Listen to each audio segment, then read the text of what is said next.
오늘 주시는 생명의 말씀은 창세기 45장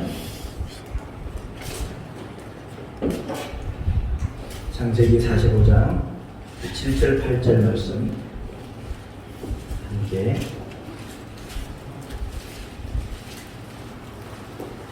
한 절씩 말씀을 나누도록 합니다. 창세기 45장 7절 8절 구약성경 71페이지죠. 7절을 제가 보고 8절을 다 같이 보고 그리고 7절 8절 한 번 더 합독하는 말씀을 봅니다. 7절입니다. 하나님이 큰 구원으로 당신들의 생명을 보존하고 당신들의 후손을 세상에 두시려고 나를 당신들보다 먼저 보내셨나니 나를 이리로 보내신 당신들이 아니고 하나님이시라. 하나님이 나를 저에게 아버지로 삼으시고 그 모질들이 저로 삼으시며 내게 모험하게 동자로 삼으셨나이다. 같이 한복하여 시작. 하나님이 큰 구원으로 당신들의 생명을 보존하고 당신들의 후손을 세상에 두시려고 나를 당신들보다 먼저 보내셨나니 그런즉 나를 이리로 보내기는 당신들이 아니요 하나님이시라. 하나님이 나를 바로에게 아버지로 삼으시고 그 온 집의 주로 삼으시며 애굽 땅의 통치자로 삼으셨나이다. 아멘. 오늘이 2020년도 12월 마지막 주입니다. 벌써 마지막 주. 마지막 주고 이번 한 주간이 남게 되어졌는데 세상이 참 시간이 참 빨리 흘러갑니다. 참 세상의 세월이 이렇게 빠르게 갔습니다. 저도 이때는 빨리 시간 갔으면 좋겠다 그런 마음으로 보는데 지금은 이제 저도 올해가 지나면 40하고 보니까 시간이 얼마나 빨리 지나가는지 후딱후딱 가는 것 같아요. 벌써 이제 12월 마지막 주가 되어지고 이제 마지막 한 주간을 마음 함께 되어졌는데 하나님 은혜로 여기까지 온 줄을 믿습니다. 하나님 은혜가 앞으로도 우리 사랑하는 성도들의 삶 가운데 넘쳐지기를 축복합니다. 마지막 주일을 보내면서 과연 어떤 말씀을 전하며 함께 은혜를 나눌까 고민하고 기도하다가 본문의 말씀에 은혜가 되어서 다시 한번 말씀을 나누게 되어졌습니다. 이 세상에 요셉만큼 억울한 사람이 있을까요? 아버지의 사랑을 받으며 특별히 아버지가 이 막내 아들 요셉에게는 채색 옷을 지어서 입혔잖아요. 채색 옷을 입혔다는 것은 다른 형들보다 이 요셉이가 아버지의 사랑을 얼마나 크게 받았는지 몰라요. 아버지의 사랑만 받으며 아버지의 품 안에서 호의호식하면서 편안하게 살던 그 요셉, 부러울 거 다 없는 삶을 살았던 그 요셉이 어느 날 아버지가 심부름을 보내잖아요. 요셉아, 형들이 저 도단 땅, 세겜 땅에서 양을 치고 있는데 어떻게 형들이 잘 있는지 보고 가서 와라. 아버지 야곱이 요셉이를 심부름을 보냅니다. 평소에 아버지를 존경하고 사랑했던 요셉은 아버지가 심부름을 보내니까 예 아버지 제가 다녀오겠습니다. 그러면서 이 아버지의 명을 받들어서 세겜 땅에 형들을 찾아가요. 그런데 이 세겜 땅에 가보니까 형들이 보이지 않습니다. 그래서 주변 사람들에게 묻습니다. 여기서 양을 치던 사람 혹시 보지 않았습니까? 그래 물었더니 세겜 사람이 그 형들이 도단으로 갔다라고 얘기하죠. 그래서 이 요셉이는 헤브론에서 세겜으로, 이 세겜에서 도단으로 물어물어 형들을 찾아갔습니다. 형들을 찾아 도단 땅으로 가는데 형들이 먼저 요셉을 발견합니다. 그리고 하는 말이 야! 저기 궁궐은 잡아온다. 우리가 저를 죽이자라고 합니다. 막내 동생을 보고 했던 첫 마디가 뭐냐 하면 죽이자. 우리 막내 동생이 오네? 야, 반갑다. 기쁘다. 아버지는 잘 계신가? 어머니는 잘 계신가? 집에는 별일이 없을까? 여러 가지 물어보고 싶은 게 많잖아요. 그런데 자신의 막내 동생을 보자마자 형들이 했던 첫 마디가 죽이자.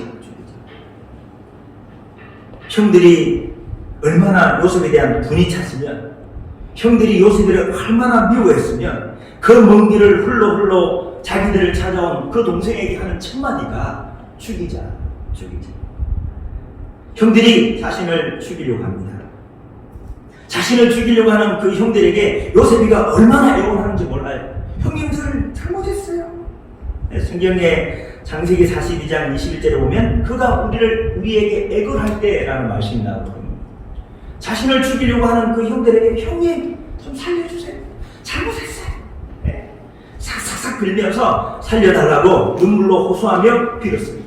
그런데 형들이 외면합니다. 듣지 않습니다.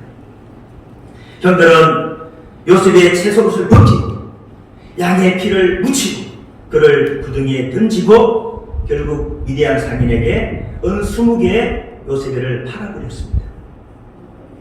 노예로 팔린 요셉은 바로의 친위대장 보디발이라는 사람에게 팔려가게 되어졌습니다. 그때 요셉의 나이가 17에서 19살, 고등학교 1학년. 젊은 나이, 어린 나이에 종으로 노예로 팔려갔습니다. 얼마나 무섭고 외롭고 힘들었을까요? 저도 고등학교를 졸업하고 이제 대구에 학교를 진학하게 되어졌는데요. 처음에 고향을, 부모님을 떠나서 낯선 땅, 대구라는 지역에 생활하게 되어졌습니다. 가끔씩 비가 오면 기숙사에 사는데 가끔씩 부모님이 생각나요. 부모님이 생각나요.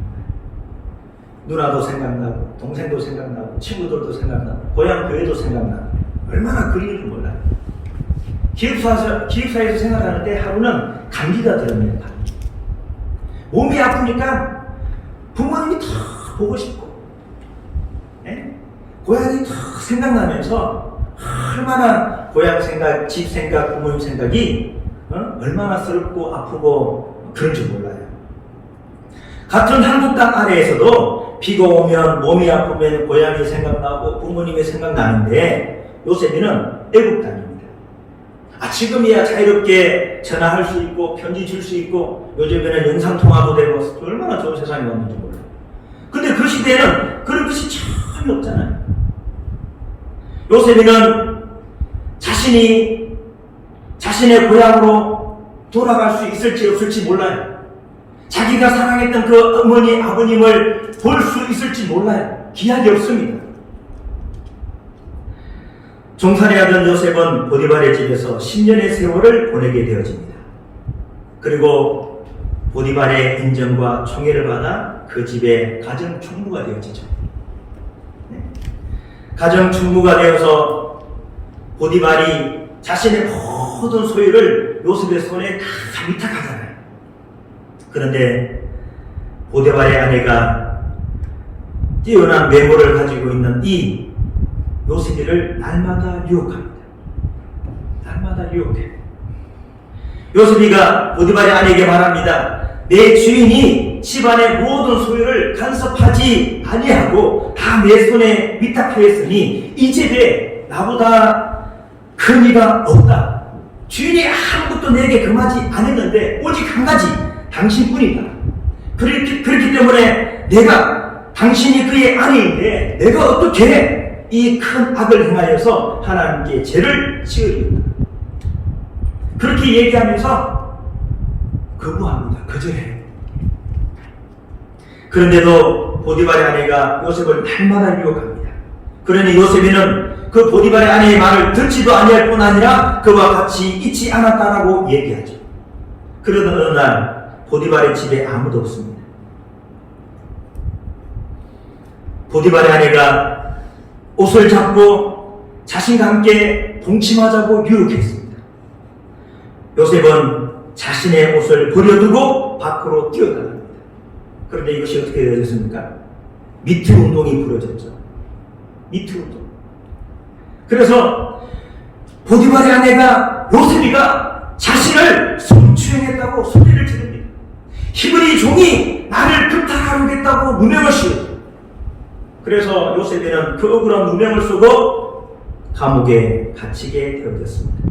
사람이요, 제일 억울할 때가 내가 안 했는데 했다고 할 때, 그때 억울하잖아요. 그만큼 억울한 일이 없어요.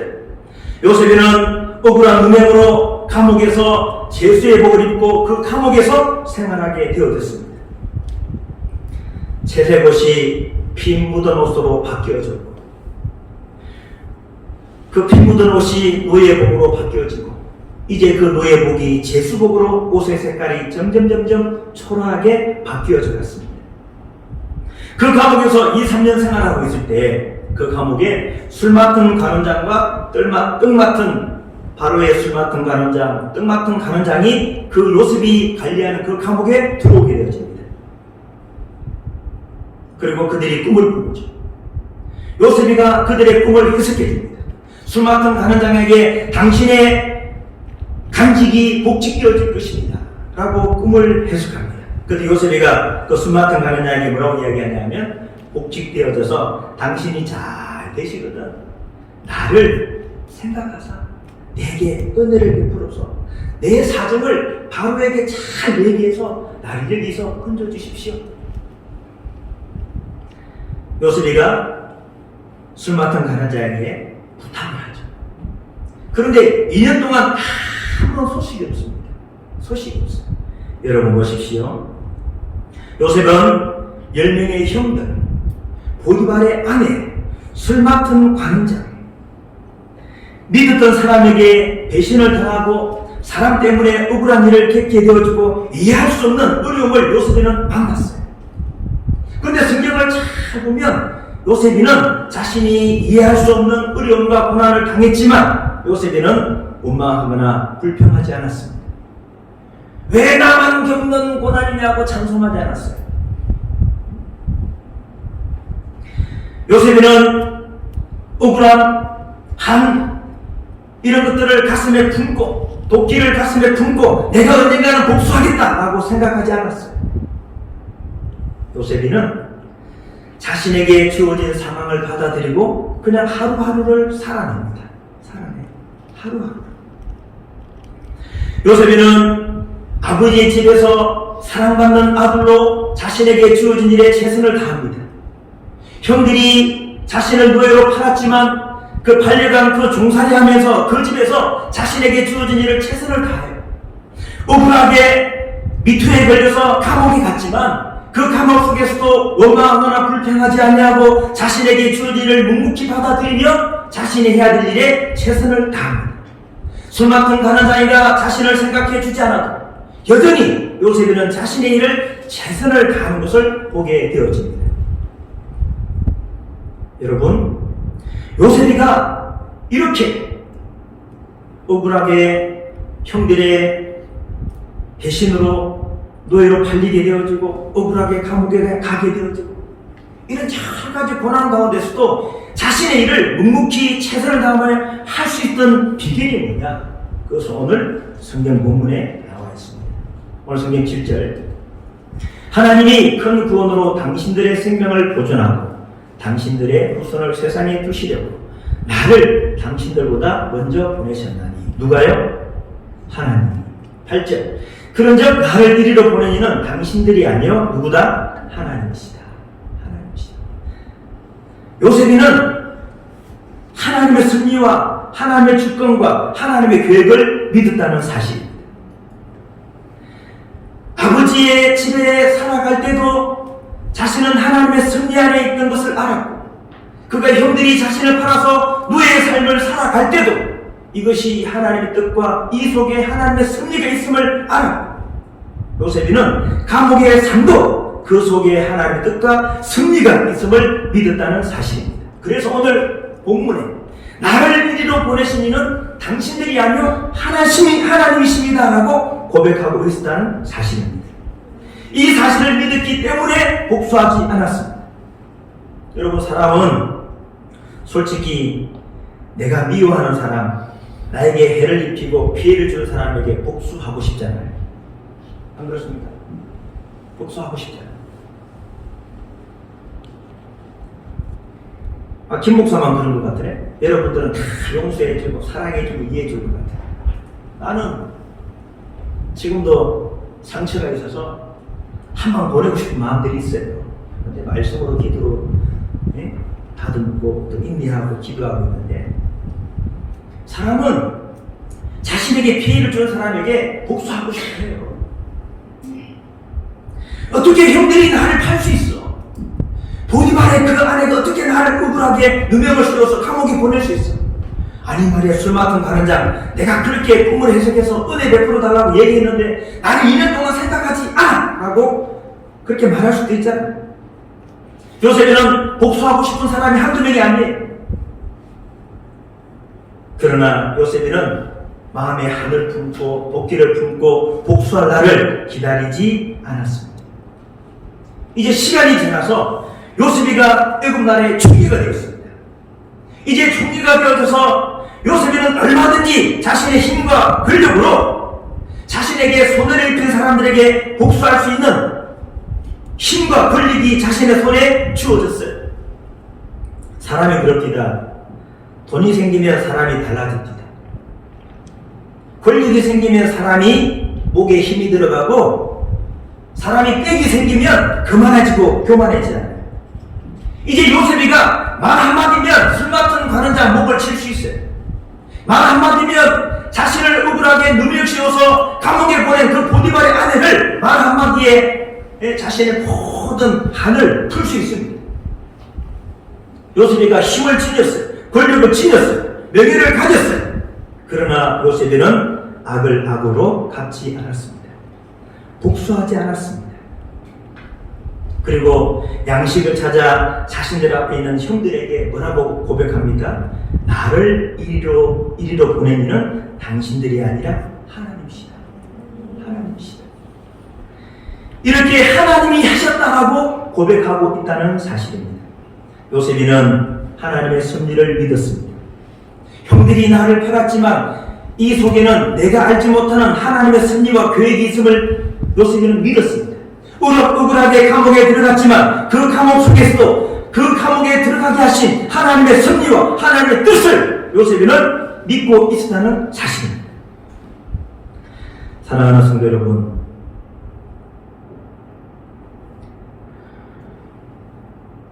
요셉의 삶을 인도하시고 함께 하신 그 하나님은 오늘도 우리의 삶도 하나님은 함께 하시고 우리의 삶 가운데 하나님의 계획과 섭리가 있음을 믿을 수 있기를 축복합니다.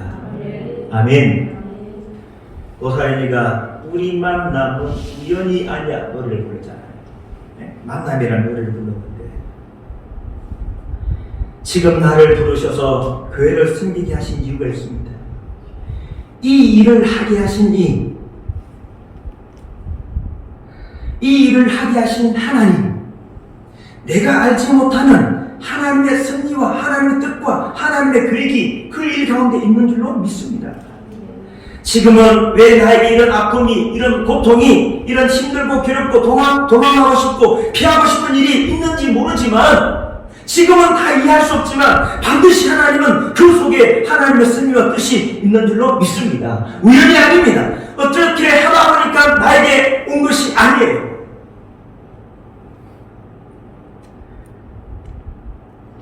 여러분 보세요. 부상님이 꽃자리라는 시가 있는데요.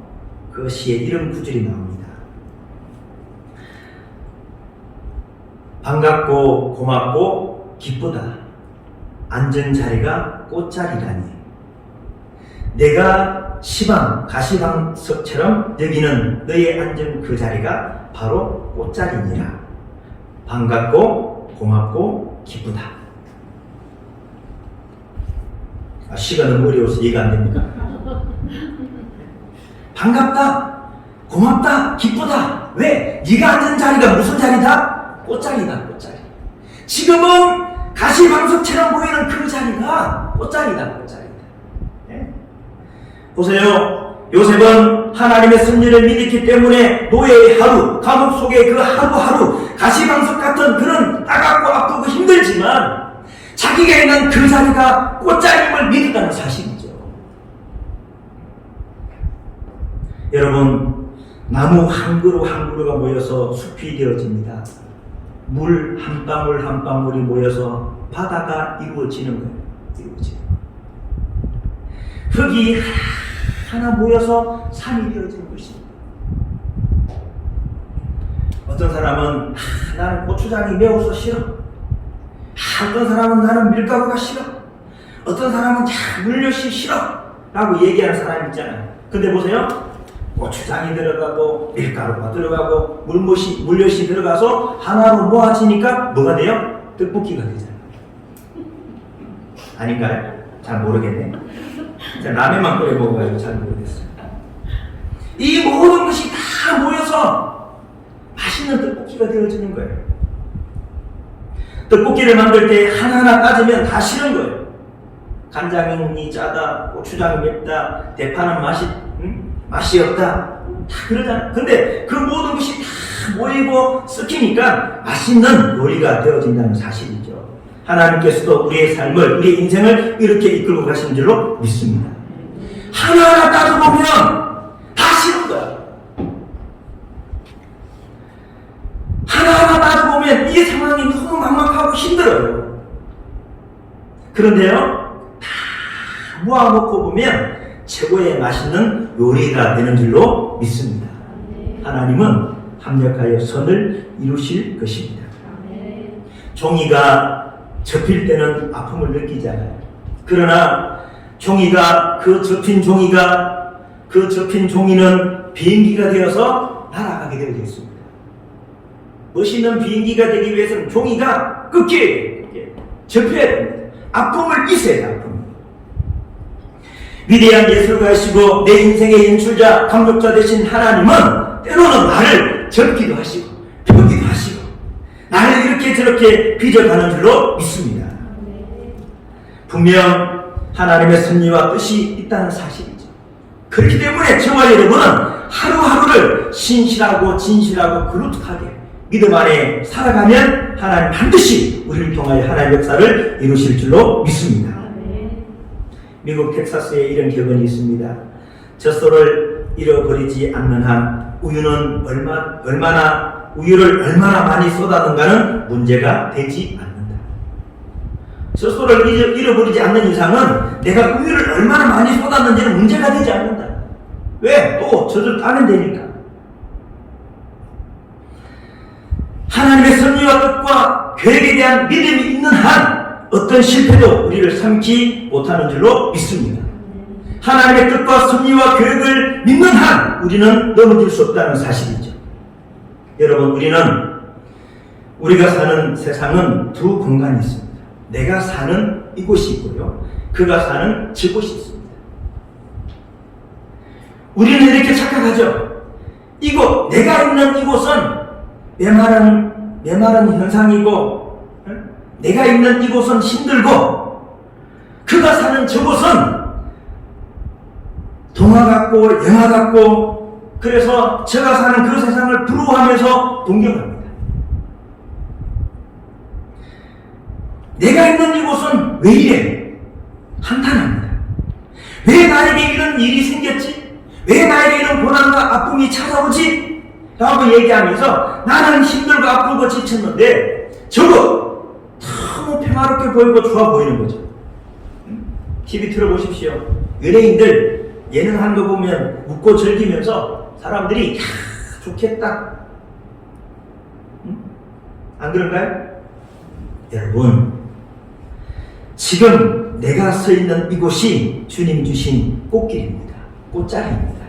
믿을 수 있기를 축복합니다. 하나님이 우리에게 최고로 좋은 것을 주셨어요. 내 삶에 꼭 필요하기 때문에 주신 거예요. 주신 거. 어릴 적에 퍼즐을 맞춰본 경험이 있을 것입니다. 하나 모이니까, 그죠? 퍼즐을 하나 맞추니까 아름다운 작품이 되어지잖아요. 한 조각 한 조각을 소중히 여기게 됩니다. 이 퍼즐 이거 어디다 써? 버리면 무슨 모양인지 모양이 온전하지 않아요. 여러분, 2020년을 특별히 우리 성도들은 힘들게 보내면서 여기까지 왔습니다. 힘든 삶이었지만 저는 이 가운데도 하나님의 섭리와 뜻과 계획이 있는 줄로 믿습니다. 오늘 함께 예배한 우리 온 교회 가운데도 원치 아니하는 어려움이 있을 것입니다. 그러나 오늘 요셉이가 했던 고백, 나를 이리로 보낸 이는 당신들이 아니요 하나님이시다. 하나님이시다. 여러분, 나를 이곳에 보내신 분이 하나님이십니다. 이 일을 겪게 하신 분이 하나님이십니다. 이 일을 만나게 하신 분이 하나님이십니다. 이 사실을 기억하면서 나를 이리로 보낸 이는 당신들이 아니요 하나님이시다. 이 사실을